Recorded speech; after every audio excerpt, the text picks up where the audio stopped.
Dragi moji, dobrodošli u novu sezonu Čadež Talk. Krećemo, a kako drugačije nego ekskluzivno.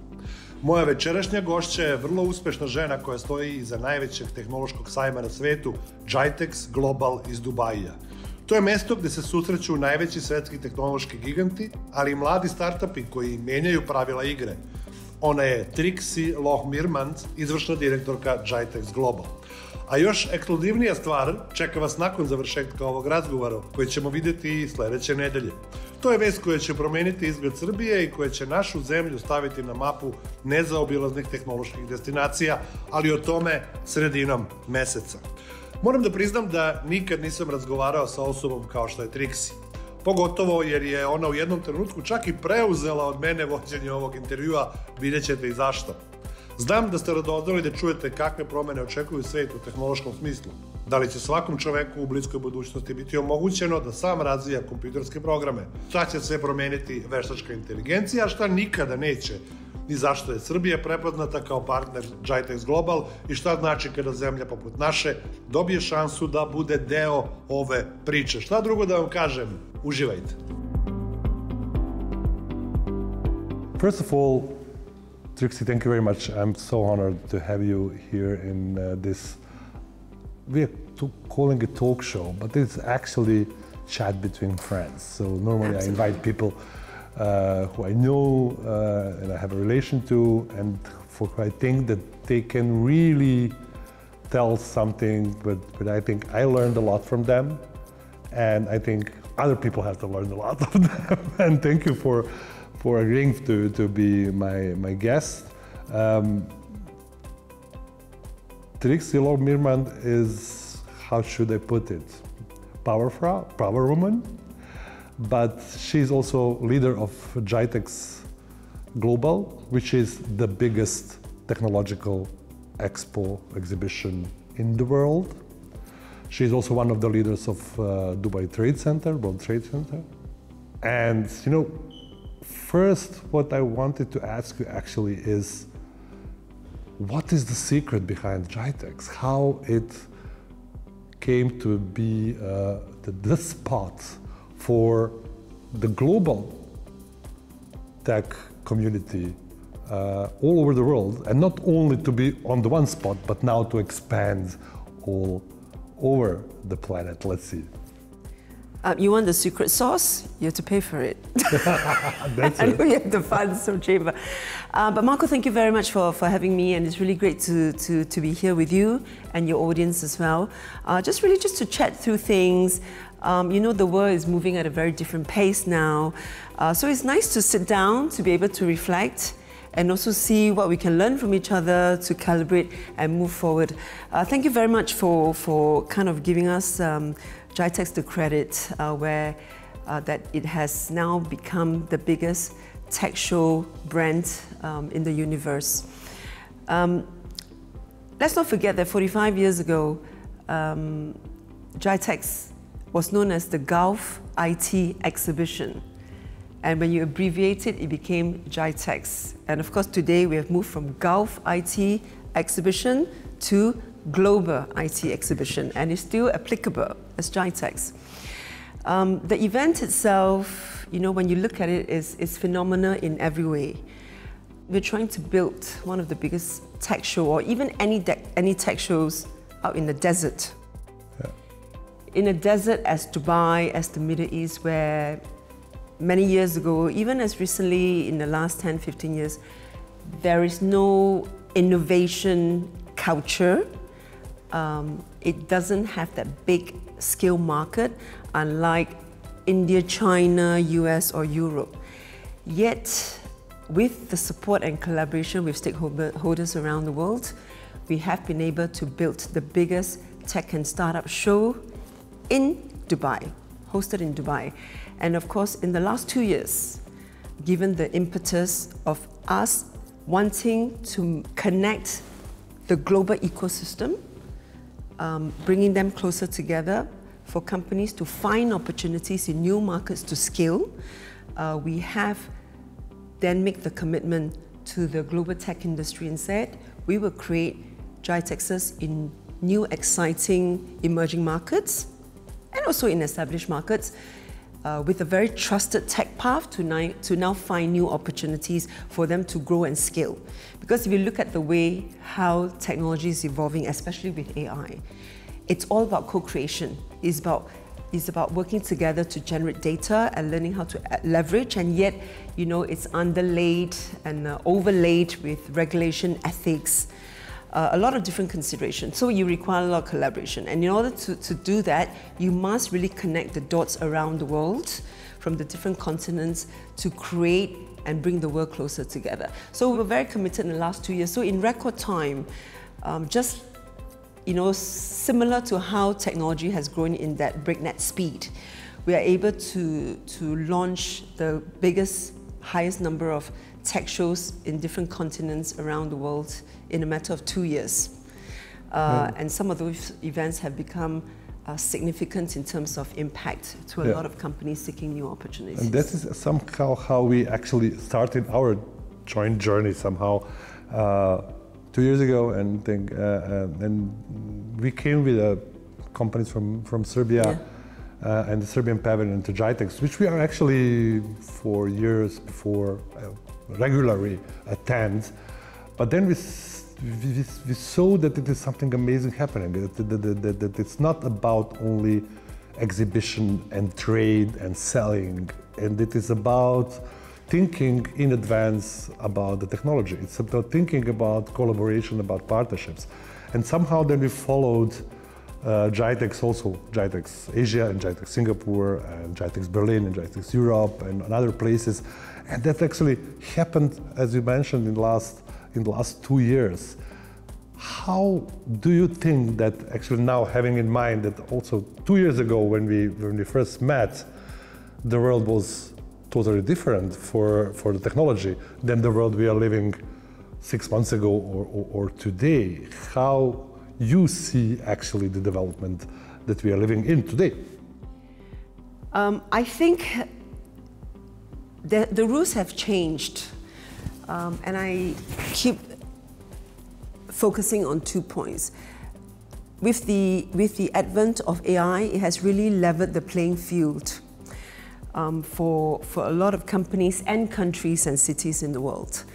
In the past, if you look at where digital transformation is going, it is still dominated, and today still is, by very big economies, advanced economies. So you are like Silicon Valley, or you are like in China and... the usual suspects, the big boys. But at the same time, if you look at it now in the AI landscape, you start to see new names that is coming up. For example, where Jitex hailed from, UAE, you have seen how it has, with its commitment and them learning how to really, and not learning, but really executing and leveraging AI and technology as the new diplomacy. The way they are engaging with global economies to forge alliances, to enter into new markets, to look at using technologies for common good to help each other build and scale the countries, and also to build jobs, for the betterment of the people. And you see a lot of countries now adopting that stance. What some of these economies may not have in terms of scale, they now have agility and speed, and 20x, 50x of ambition, and the commitment to want to, and to move fast. And that has given a new it kind of gave the whole impetus of a whole new playing field in the whole AI economy. Yeah.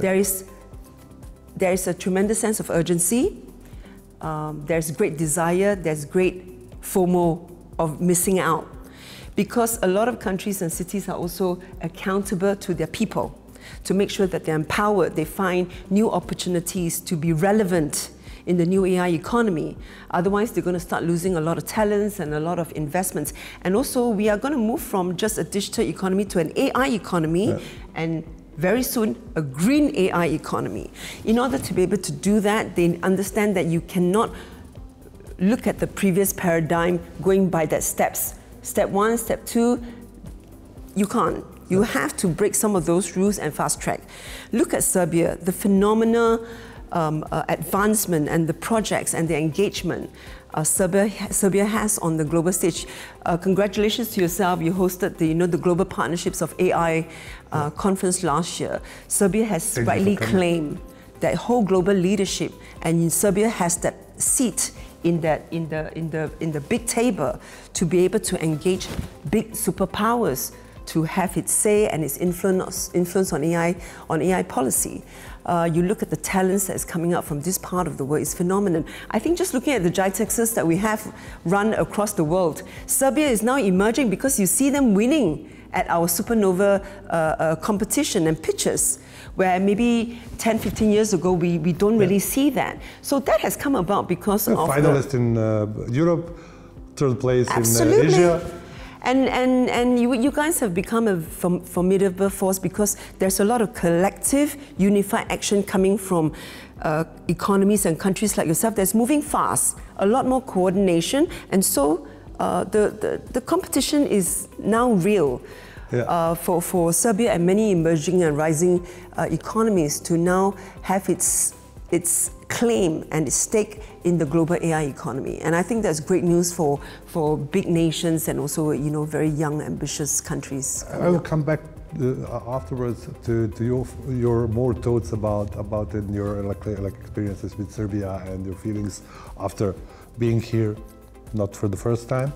But first of all, to relate to something which you said, this kind of change in paradigm of technology, do you think this democratization of technology, which means that, just a few years ago you could expect innovation to come from two places in the earth, like you have to be in Silicon Valley, not only because of the research and development, but because of the money, of the capital structure, and so on, and that actually the AI and the new technology gave the power to also small nations, small companies to even be more innovative, also without any. You have now startups with no fundings and hundreds of thousands of customers. Yes. But right. Without being through whole the accelerator VC process, but just because the ideation to the market is much shorter than we had it before.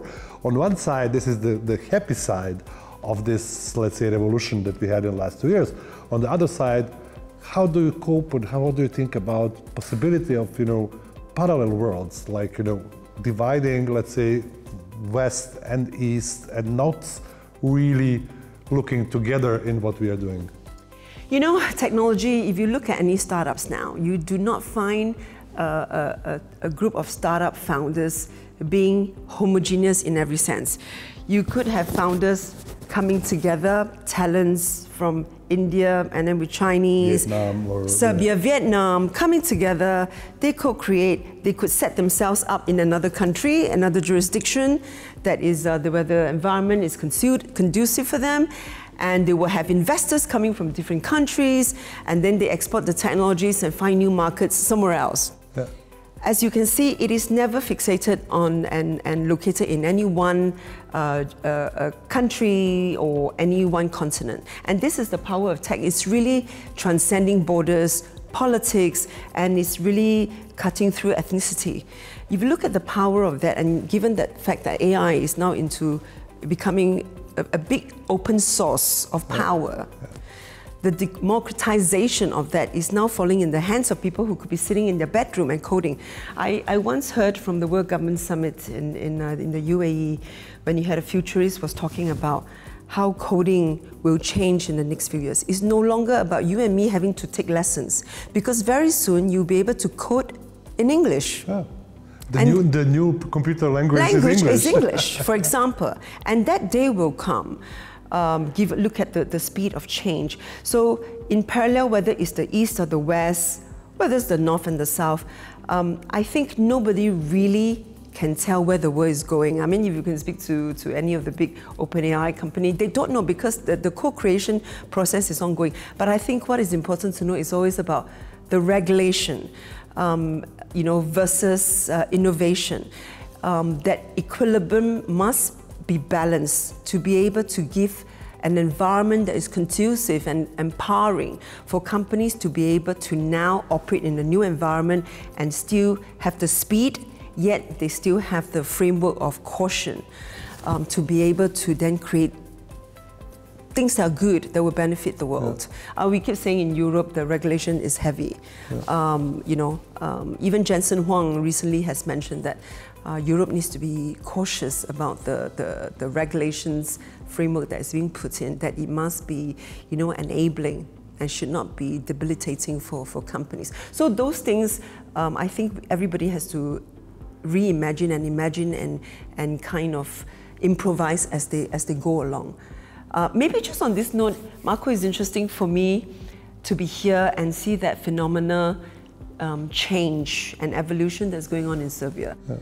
It's exciting to hear that Serbia, of course, will be the very proud host of Expo in 2027 here. That is huge, considering that it's the first country, I believe, in Eastern Europe that will be the elegant host of this very significant event. And of course, coming from the UAE, we are also very proud that the Comprehensive Economic Partnership Agreement, CEPA, was signed and now in full force since January this year. And that will open up a lot of free trade arrangements, job creation and investments between the two countries. And also just important to note that I believe Serbia is the first non-WTO country that UAE is signing this agreement with, which is absolutely momentous. Tell me, and maybe share with also your audience, you've met so many prolific speakers who have come in. What is some of the top 2-3 takeaways that you have gleaned from them that you think is very important for you now to structure and maybe to restructure how you run the whole trade economy in Serbia in order to keep up with competition here? What I think, and that is, I think where we also, when we discussed earlier, I think agree, is that there are not a lot of spaces in the world where we can now talk, let's say, on all sides. We are much more closing in our own bubbles and circles, being in the United States, being in Europe with our own European Union, constructs, or in China or in other countries, where we are getting much more, like closed eyes in our circles. There are not a lot of spaces where we can actually exchange. Okay. And having in mind that Serbia is on the way to EU, but still not in EU, having a free trade agreement with the European Union, but also with Eurasia, with having a free trade agreement with China, having relations also not totally close relations with Russia, where, on all the world, also very good connections with African countries, having in mind the past and the relation between all Yugoslavia and Africa. This, I think, it is one of the spaces, like Dubai and Jitex, could become a place where we actually freely exchange and we are allowed to talk between all of us and to see how we can actually cooperate. And these spaces of cooperation, I think this is the bad things of let's say, the negative side of what we are living through today and all the geopolitical challenges. The negative side of that is that there are, not so much of these spaces anymore, and we need to somehow develop them, and that's why I'm so happy that we are talking about that. Well, why would you say that these spaces are not there, or there are so few of them? Is it because of the competitive fear from these companies, countries? Just living in these so uncertain times that the people who are actually decision makers and the political constructions are closing just because of this uncertainty, trying to find some way how to cope with uncertainty. And it's always like contraction is the first natural biological reaction to that, which is actually what is exactly what we not have to do. We need to counterintuitive open ourselves in this kind of circumstances, and to try to go beyond this zero-sum games, and you lose, I win, because we are not living in this world anymore. So we will all lose or we will all win. True. But having all the structures, the contracting, they are building this, not so much space for exchange with each other. That is my opinion. I think that is happening as we speak now. And these challenges and these contractions are based on the fear, are based on the uncertainty, not only of geopolitical uncertainty, or let's say political uncertainty, economic uncertainty, but also because technological uncertainty. True. No, I like the way you sum it up, when you say zero-sum game. There are countries and companies who feel that this is all mine. And why should really we be sharing? But the contradiction here, the paradox is also you have open source. Yeah. And then yet you have people talking about just sovereign cloud, this is mine. We should not be having, sovereign infrastructure that shouldn't be shared, which is also rightly there. But at the same time, you have small economies wanting to rise above, and then big economies also a little bit uncertain, because if you look at the tariff wars now, I think you heading up the chamber business here, I'm sure the whole change in the tariff landscape has been a topic of conversation, I think, for yourselves through and through. As we sit here, we are very much in the tech space, so it's easy to talk technology, and we think that is a way of life. You head up, I believe, how many industries you have in your All of 15? them are here. We have 19 associations. 19 all the associations, sub-industries, about 300 different associations under one roof. We have always been saying every company is a tech company. Yeah. Serbia has been wonderful. Serbia has started, I think you have already introduced coding in school like 10 years ago? 8 years ago. 8 years ago, way ahead of many other countries. Yeah, even ahead of Europe in that sense. Making sure that, every student in school is going to be empowered. It's almost like this is equivalent to reading and writing. How do you then engage all these non-technology industries? Serbia is very strong in healthcare, in logistics, for example, agriculture. How do you then engage with all these very big industries to say you now need to digitize? You now need to stay ahead, you need to modernize. Because a lot of them probably don't understand tech, especially AI, and knowing how to leverage and understand the goodness and benefits. How is your engagement with them? How do you maneuver to make sure that you get them on board, you initiate them, and also to keep that momentum going? Yeah, I think that is that is what I have really learned also, and where you inspired me in this years following the Jitex, because actually you keep talking about there are no non-digital companies, and there are no tech companies. Even you have a bakery today, even you are a driver today, you are actually a digital company. And it is what we try also to introduce in our work since 8 years. Building the Center for Digital Transformation and building the tools for the companies, introducing them how to use technology and what is actually every day, what they can earn in everyday business from the technology. This is one way to talk about technology as an abstract thing about LLMs and models and foundation models. And the other thing is how really I work with that, and what are my as an SME, as a small company, or even as a big company, how I transform ourselves. And this is what chamber organizations have to do, and this is also what organizations like Jitex has to do every day. This is something where I actually have to tell you that I learned a lot also from you, because being in Dubai for the first Jitex, I saw a lot of companies that actually weren't just 5-6 years ago weren't in tech.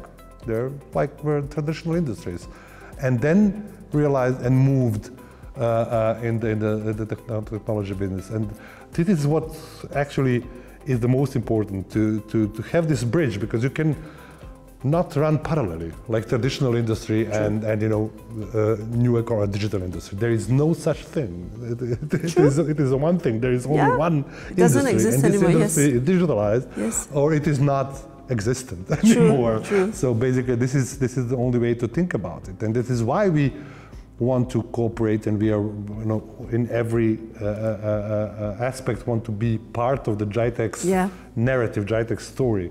And having in mind all the geopolitical things that we were talking about, I think that somewhere I read your statement when you said that the Jitex is a super connector. Yeah. As a platform, and I really think so. And this is something that we have. And I think we learned that from you. You are a super connector in the business, in the trade business and in the tech world. So and that's something that I think we can work together on in the future. You have been here for the AI Global Summit first, and now also the visiting, also the potentials of Expo. Really excited about that. That is what I wanted really to talk about you. What are your impressions, and how do you see the possibilities that we can do? The possibilities are endless, and it's really as big and as powerful as how you want it. Dubai, UAE hosted the World Expo, of course, in 2021, and of course, only. And you were very involved in that. Yeah, we were very involved in that, and of course, then we also had a COP as well that was running in the UAE, so almost kind of back to back in the last 5 years. I think there is a great sense of making sure that it is not just a vanity event, not just showing for the sake of it. I think beneath the fancy stands, the exhibits, there must be a very powerful story and a powerful outcome of what it means to the people. And you have a great theme for this coming expo, Play for Humanity. I think as the world caught up in so much conflicts at the moment, whether it's in the commerce space or in geopolitics, let's not forget that we can play for the greater goodness of humanity, and play, the interpretation of play is so wide and so broad. It can be really in the fun sense, it can be in the energy sense, it can also be in a professional business sense. So I'm very excited and really looking forward to see, how the Serbia government will be taking this theme and work with the different countries to be able to manifest the play in humanity. But importantly, let's not forget that technology and AI is a staple now. It's like oxygen, it's air. It must be a significant part of the expo, because every day in the news, we are reading in the newspaper or social media, anywhere in the stock market, it is always about tech and AI. And this is a great occasion for Serbia to Expo to show the world how you can really now bring the world together, transcending boundaries and geography and language, to now harness the best of technology, especially through AI, and how it can really be used in the real world, whether it's in science, healthcare, technology, agriculture, food security, education, to really better the world through collaboration between private and government sectors, between big tech and SMEs, again, between different continents as well. So if you look at that space, I'm very excited at what is going to come, because I suspect that Serbia is going to be putting out some interesting surprises to the world of how it will present Expo in the current context of the world, overlaid with technology and AI, to really inspire the world, how we can all work closer and leveraging technology for really for the better good society and businesses. And as this well. is, as you said, this is the first of the kind, because we haven't had this kind of world just Operating in the last Jitex or last Expo. I don't think the last Expo, Dubai, when you was a different world. When you open the news, you turn on the TV, technology was not spoken the same way every day. Yeah. Now it's AI at 9 a.m. and then at 9 p.m. is AI. It's the same. So if you look at that, there's really a great opportunity. And we spoke about this, that every company is a tech company. Everyone is learning about tech. Everybody has a phone. Everybody, a lot of people are coding. There's open source. So with this whole, omnipotency of tech, and the ubiquitousness of technology, then where does it go? So I'm waiting to be surprised by Serbia, and I think you guys will be coming up with something really creative and interesting. And also understanding, can my product really be sold in Asia? You could be creating a product that has no commercial value. So you can use the data which are not actually... Correct, yes, you cannot try to create this product and say, let me sell to Africa. You have not used any data from that. So 10 startups may die because they don't have opportunities, but because we created this, they found some business, they're able to scale in the different country, we kept them going, the jobs went. So very hard to measure the success, but we really believe in that phenomenon of, if we can create that universe. They may say, you keep telling me to invest in AI, but I haven't seen the benefits. So what is your narrative to them?